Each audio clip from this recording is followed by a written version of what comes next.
好，我係楊明霞醫師。大家有冇諗過自己瞓幾耐咧，先至可以修復到身體嘅情況呢？黃金修復嘅時間大概係幾耐呢？係6個鐘、7個鐘定係8個鐘呢？咁今集咧食養生心呢個節目咧，我會同大家講一講，究竟我哋瞓幾耐先至夠，同埋咧我哋有啲咩食療嘅方法可以幫助咧大家改善睡眠質量嘅。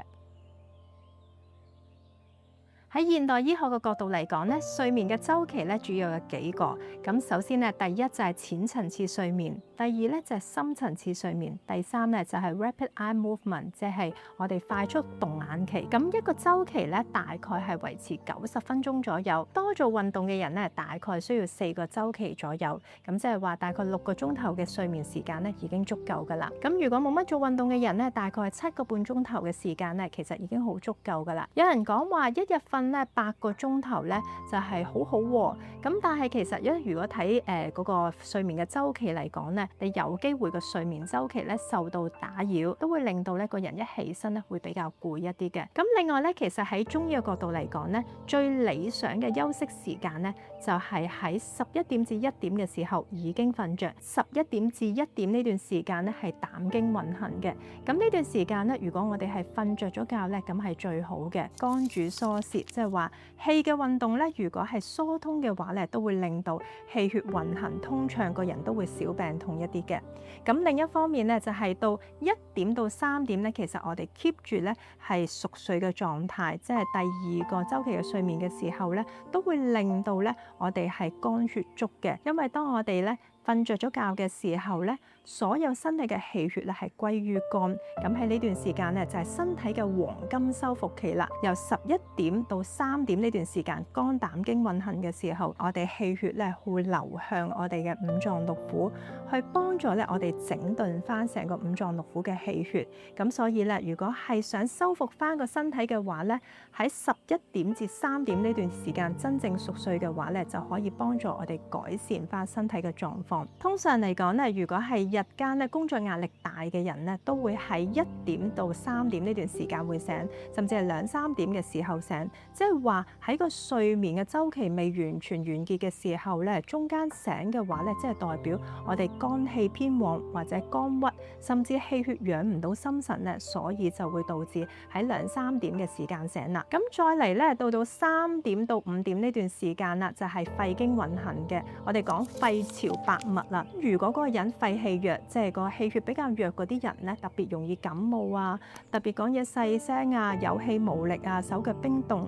咁身體弱嘅人咧，一般係講都會喺呢段時間容易醒嘅。總括嚟講咧，其實我哋真正咧熟睡最優質嘅時間咧，就係喺11點到5點呢6個鐘頭。當然啦，前後你可以加多半個鐘至1個鐘嘅時間，有時會需要一啲時間去醞釀去入睡啦。咁醒嘅時間咧，其實係大概係6點鐘左右咧，咁係最理想嘅。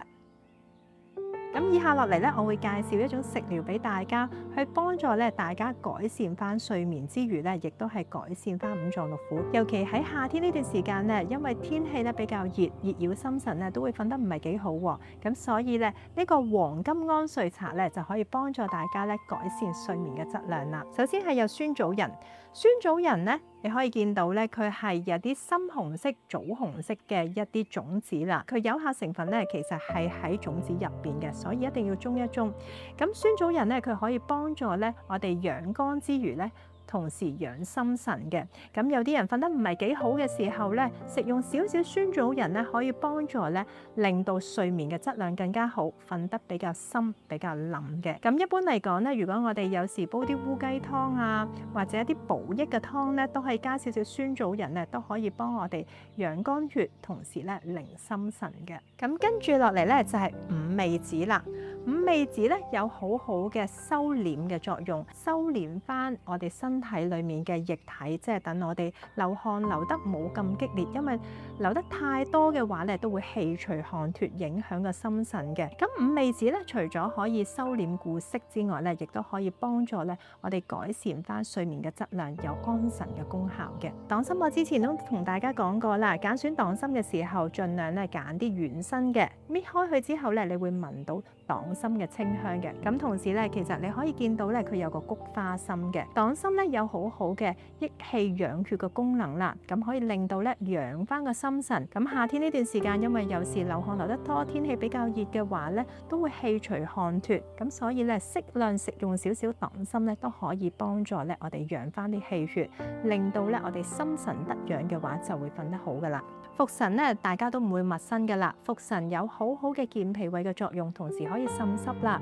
咁佢仲有一個最好嘅作用咧，就係安神啦。咁好多時候我哋如果係有啲脾胃虛弱而導致咧，我哋係有啲心脾氣虛啊，或者係心脾氣虛所導致嘅睡眠不足或者係失眠嘅問題咧，都會食用少少茯神咧嚟到改善翻睡眠質量嘅。咁跟住落嚟咧就係蓮子參啦。如果我哋夏天呢段時間咧覺得自己咧有好多夢啊，或者瞓得唔好啊，咁睡眠質量比較差，個人容易敏感嘅話咧，適量食用少少個蓮子參咧都可以幫助咧我哋寧心安神，咁同時咧可以養心神嘅。咁黃金安睡茶咧個做法好簡單，就係將所有嘅食材咧放落呢個瑤池漢方慈善基金嘅養生燜燒壺嗰度，焗大概2至3個鐘頭，咁就飲用得噶啦。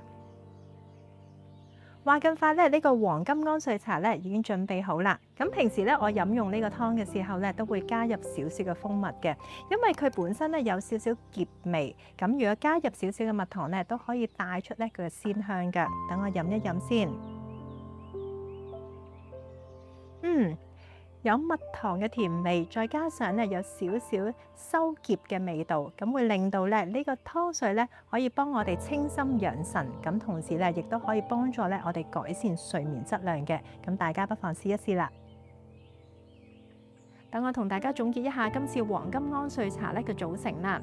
咁分別咧就係有酸棗仁、五味子、黨參、茯神同埋蓮子參嘅。呢度咧亦都係我精心挑選嘅有機食材嚟嘅，配合呢個瑤池漢方慈善基金嘅養生燜燒壺，都係今次瑤池漢方慈善基金嘅義賣項目嚟嘅，希望大家多多支持啦。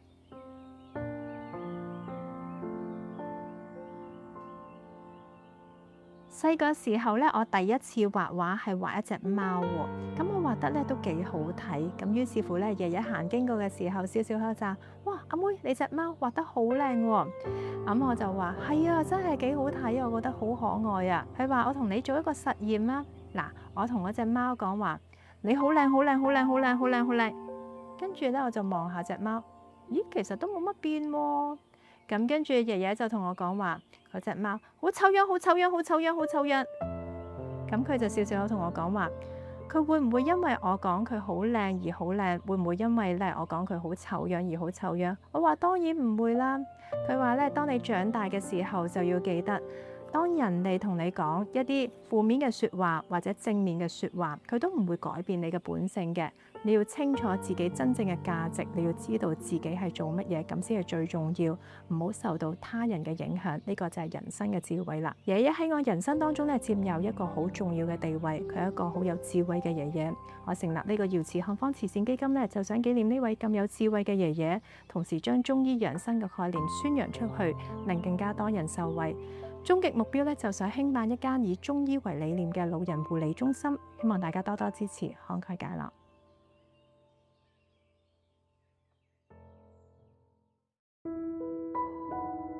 多謝大家收睇瑤池漢方慈善基金食養身心呢個節目，希望大家多多支持、訂閱並且撳鐘仔啦。如果大家有咩問題嘅話咧，都歡迎 inbox 翻楊明霞醫師呢個 Facebook 專頁，或者大家如果想知道更加多健康資訊嘅話咧，都可以 follow 翻我 Instagram 噶。